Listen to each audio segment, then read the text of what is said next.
Another Supreme Court justice is calling out Donald Trump and also has a stern warning to lawyers who are capitulating and kissing the ring. If you don't have courage, don't be a lawyer. This Supreme Court justice is telling lawyers, Harry Litman, at a banned organization meeting. Yep. So the Trump regime has banned the American Bar Association, the ABA, which the Trump regime claims is a radical leftist organization. That it is not. I can tell you as a lawyer, it's the least thing I would think in those terms at all. But because they promulgate ethics rules and it's a place where lawyers still care about the rule of law, Donald Trump hates the ABA. The DOJ has said no DOJ lawyers can ever show up at the ABA. So notably, Supreme Court Justice Sotomayor showed up at an ABA conference this past week,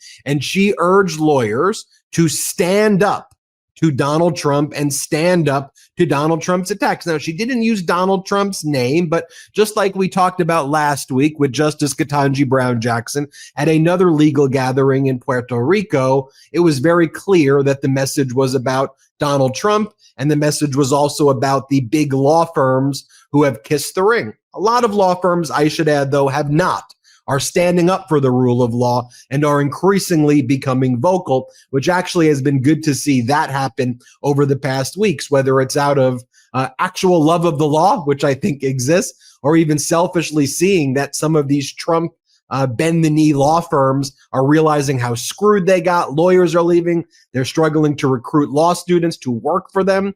You know, I think we're seeing a shift there. We could talk about that as well, Harry, on this video. But Supreme Court Justice Sonia Sotomayor urged lawyers at this ABA conference to stand up. She goes, our job is to stand up for people who can't do it themselves. And our job is to be the champion of lost causes, she says.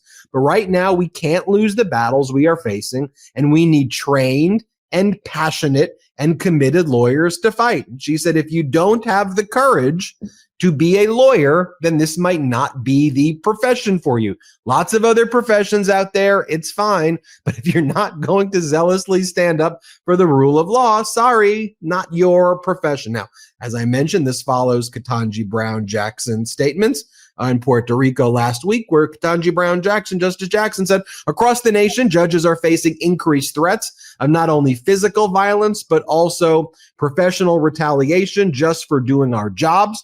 And she talked about lawyers needing to stand up for the rule of law and justices needing to be courageous during this time. Now, interestingly, even Chief Justice Roberts got in on the action a little bit in Buffalo, where he had a fireside chat where it's like, talk about not talking about the elephant in the room. I think the closest they came to the elephant's little prick on the elephant's tail could be this part right here. I'll show you this of Justice Roberts. Let's play it.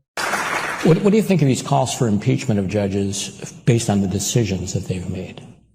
Well, I've already spoken to that, and you know, impeachment is not how you register disagreement with decisions. That's what you're for, right? That's what you're there for. That's what we're there for. Yeah. That's what we're here for, Harry. You know, I'm going to register. Harry, what do you make of it all, sir? You didn't think that was bold and fiery enough? Harry, So on Roberts, when he said it the last time, Ben, and we talked about it, it really was extraordinary because it was right after the calls for him. It was on his own. You know, the court was behind. This was pretty mild stuff because he was already scheduled to do this so-called fireside chat. You could see his interlocutor was assuming that it was going to be okay and, you know, already covered territory, and he did. And the expression is pretty uncontroversial. You don't impeach judges because you disagree with their rulings. Sotomayor is another matter.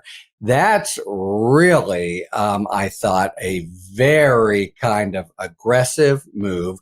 Yes, she's talking to the Bar Association, and yes, she's talking very strongly about Perkins Coie and law firms standing up, but she says quite clearly battles. She calls quite clearly for the legal profession to be standing up in this whole range battles that they're being called on to wage against Donald Trump. She will be sitting on these cases, and she is basically championing one side. I'm sure you will get recusal motions as a result. Let's leave that to the side and just say she sees this obviously as such an extraordinary moment and such a kind of clear moment. There's the Constitution and the rule of law on one side.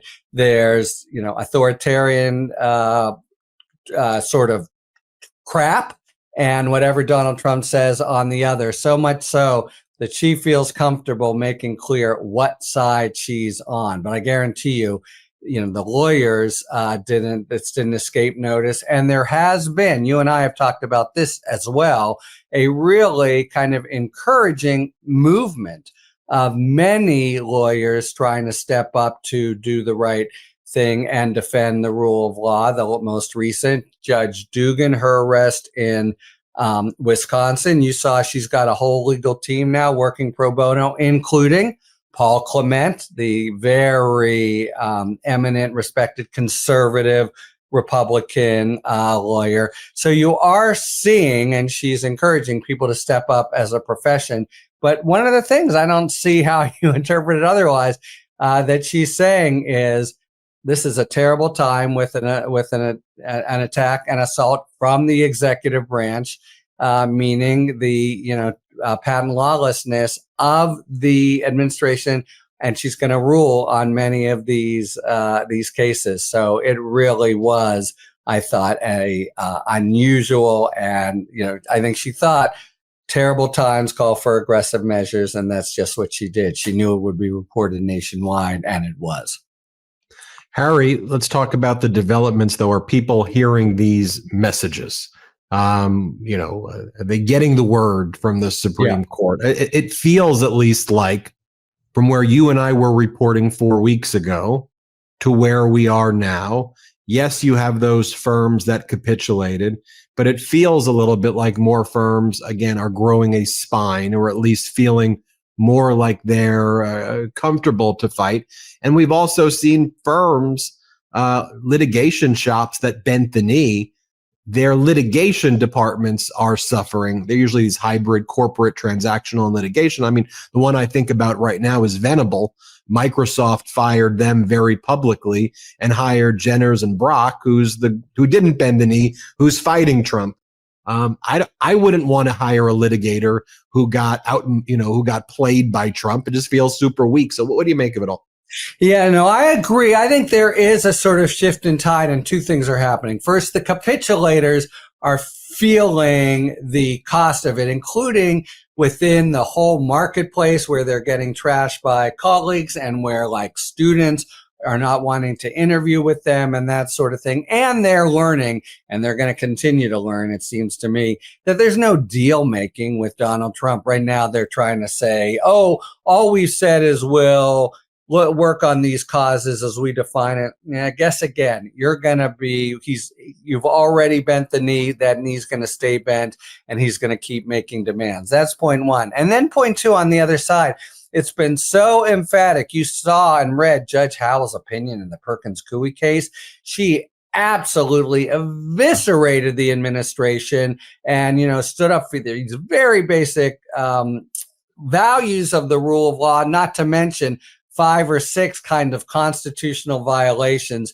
So, it's so clear that the people who are capitulating are doing it as just abandoning their extremely well established, and I think the courts will yet again reaffirm them, constitutional rights. So that together is, I think, helping to grow spines. On the other hand, this well, a lot of law firms, 500 law firms, my law firm has signed letters in support, but the really richest ones, there's some very noteworthy holdouts. And I think the dynamic there really has to do with individual rainmakers and people saying they'll take their big book of business and leave. In other words, the same kind of selfish dynamic that I think has driven, say, the Washington Post or the LA Times to play ball with Trump. So it's certainly not a rout at this point, but I agree with you that firms are more and more coming around to understand there's strong reason to fight and also some pretty good reason not to capitulate. And those two combine to make the Perkins Coie's of the world in better shape, I think, than both currently and history. History will record of the Paul Weisses of the world. Look, you can't make a deal with Donald. That's the reality. Like I'm just saying, just from a practical standpoint, like let's say you want, I'm not saying you should, but just even assume you want to bend the knee and you're like, whatever, and you think you're going to do a deal that protects your deal makers. If you give Trump an inch, he takes your life. Like you can't give him anything. If you don't give him an inch, right, he'll take whatever new term he wants. That's right. The only way you can deal with him is to fight. And you may not want to do that, in which case we go back to where we started, as Justice Sotomayor said. Then don't do this. Like leave, hide, run away. Yeah. But don't use your magic powers, of being a good lawyer with that knowledge for the dark arts. You use them for good or step away. So it's a powerful message. Glad we could break it down. Everybody check out the Talking Feds YouTube, Talking Feds Substack, and the Talking Feds podcast. Subscribe now to all of them. It's where I get my legal news from. Harry, thanks so much. Thank you, Ben. Thanks for tuning in. If you enjoyed this video and other Talking Feds content, please take a second to like and subscribe. Talk to you later.